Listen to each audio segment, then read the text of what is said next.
Hi friends, welcome to வாங்க கதை படிக்கலாம். இன்றைக்கி நம்ம பார்க்க போகிற கிரேக்க கதை என்னென்னா 12 மாதங்களும் 2 மாதர்களும்.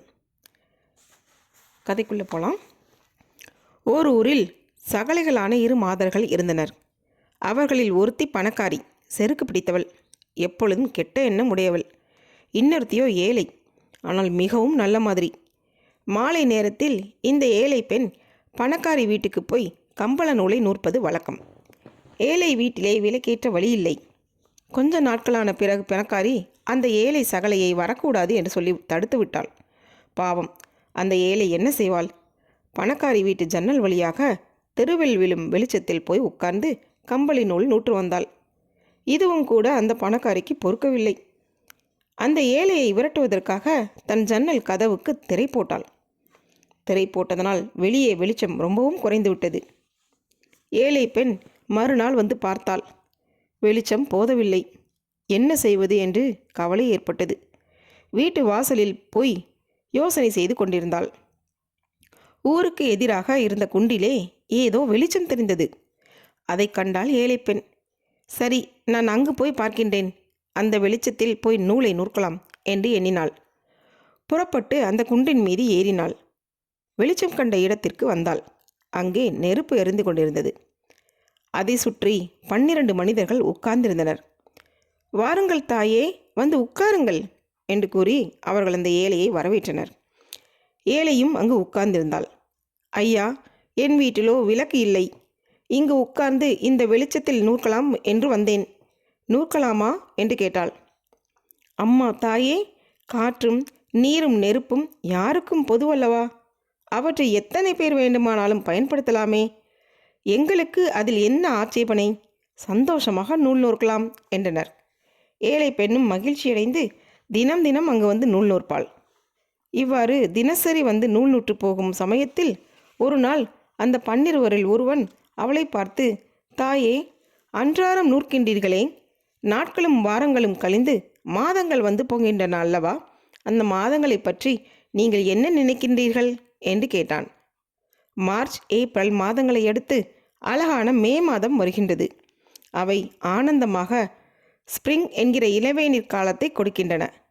மலர்கள் மலர்கின்றன. அவை மிக அழகானவை என்று நான் கருதுகின்றேன்.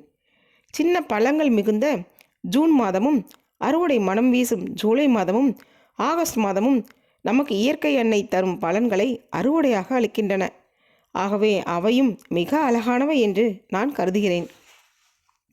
செப்டம்பர், அக்டோபர், நவம்பர் மாதங்களில் ஆப்பிள்களும் பேரிகளும் அதிகம். அவற்றை நான் அன்புடன் வரவேற்பேன். டிசம்பர் மாதத்தில் ஏசுநாதர் பிறந்தார். ஜனவரி மாதம் புது வருஷத்தை கொண்டு வருகிறது. பிப்ரவரி மாதம் மாரியை போக்கும் காலம். இக்காலத்தில் நாம் வீட்டிலே கட்டை எரித்து கணப்பு போடுகிறோம். நம் உடலை சூடாக வைத்து காக்கிறோம்.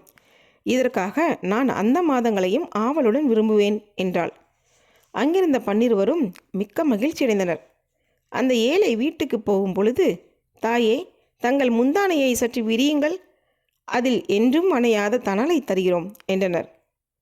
ஐயோ, என் உடல் வெந்துவிடுமே என்றால் அந்த ஏழை மாது. பயப்பட வேண்டாம், அப்படி ஒன்றும் ஆகாததற்கு நாங்கள் உத்தரவாதம் என்று கூறி அவள் முந்தானை நிறைய ஜொலிக்கும் தணல் கரியை போட்டனர். ஆனால் அது அவள் துணியை ஒன்றும் செய்யவில்லை. ஏழை பெண் ஆச்சரியப்பட்டு வீடு திரும்பினாள். வீடு வந்தடைந்து முந்தானையை அவிழ்த்து 12 வைத்த தணல் என்னவாயிற்று என்று பார்த்தாள். என்ன இருந்தது? அந்த ஒளி வீசும் தணல்கள் அனைத்தும் தங்க கட்டிகளாக இருந்தன. ஏழை பெண் ஆச்சரியப்பட்டு சந்தோஷமடைந்தாள். மறுநாள் தனக்கு வேண்டிய நல்ல பொருட்களை வாங்கி வீட்டை அலங்கரித்தாள். அவளுடைய பணக்கார சகலைக்காரிக்கு ஏழை பெண் நல்ல நிலையை அடைந்த சங்கதி தெரிந்தது. திடீரென்று அவளிடம் அன்பு சுரந்தது. அவளை அணுகி நயமாக பேசி அவளுக்கு எப்படி இந்த ஐஸ்வர்யம் கிடைத்தது என்று கேட்டாள். ஏழை சகலையும் தான் குன்றுக்கு போனதையும் 12 தந்த தணலை பற்றியும் சொன்னாள். பணக்காரிக்கு பேராசை. தானும் போய் பொன் பெறலாம் என்று நினைத்தாள். அன்றிரவு அவளும் குன்றுக்கு போனாள். தீக்குழியை சுற்றி 12 உட்கார்ந்திருந்தனர். அவர்கள் அவளையும் வரவேற்று மாதங்களை பற்றி அவளையும் கேட்டனர்.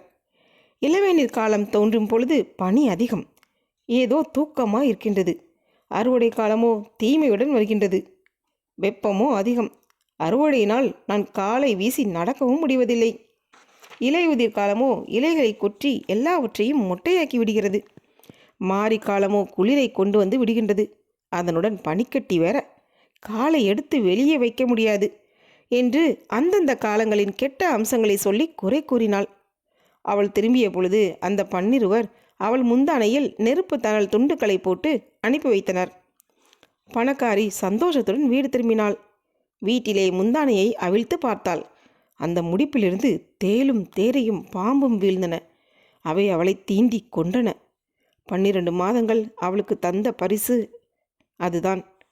இந்த கதையிலிருந்து நம்ம தெரிஞ்சுக்கிற நீதி என்னன்னா, தீயனவற்றையே நினைத்து பிறருக்கு தீங்கிழைப்பாரின் கதி இதுதான். அதனால் நல்லதே நம்ம நினைப்போம், பிறருக்கும் நன்மையவே நம்ம விரும்புவோம். ஓகே, நெக்ஸ்ட் கதையில் உங்களை பார்க்குறேன் ஃப்ரெண்ட்ஸ். அது வரைக்கும் உங்களிடமிருந்து விடைபெறுவது தீபா.